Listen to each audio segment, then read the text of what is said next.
শোনাচ্ছি কবি শুভদাস গুপ্তের কবিতা মেঘ বলল। মেঘ বলল, যাবি অনেক দূরে গেরুয়া নদী, অনেক দূরে একলা পাহাড়, অনেক দূরে গহন সেবন, গেলেই দেখতে পাবি। যাবি জালনা দিয়ে মুখ ঝুঁকিয়ে, বলল সে মেঘ, যাবি আমার সঙ্গে যাবি। দিন ফুরিয়ে রাত ঘনাবে, রাত্রি গিয়ে সকাল হবে, নীল আকাশে উড়বে পাখি, গেলেই দেখতে পাবি। যাবি শ্রাবণ মাসের একলা দুপুর। মেঘ বলল, যাবি আমার সঙ্গে যাবি। কেমন করে যাব রে মেঘ, কেমন করে যাব?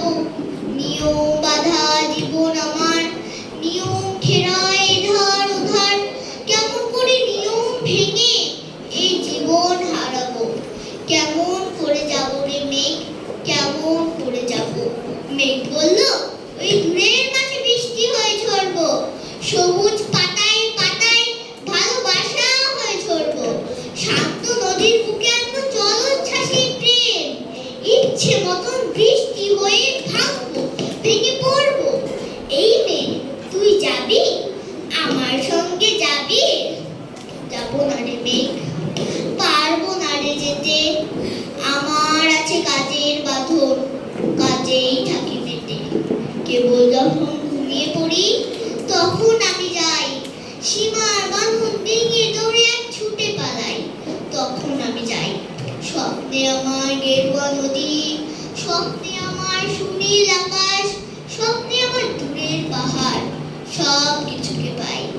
জাগরণের এই যে আমি কৃতদাসের মতন, জাগরণের এই যে আমি এবং আমার জীবন, কাজ অকাজে সুতোয় বোনা মুখোশ ঘেরা জীবন। তবুও মেঘ যাব একদিন থেকে তোরই সঙ্গে, শ্রাবণ হাওয়ায় নতুন রঙে।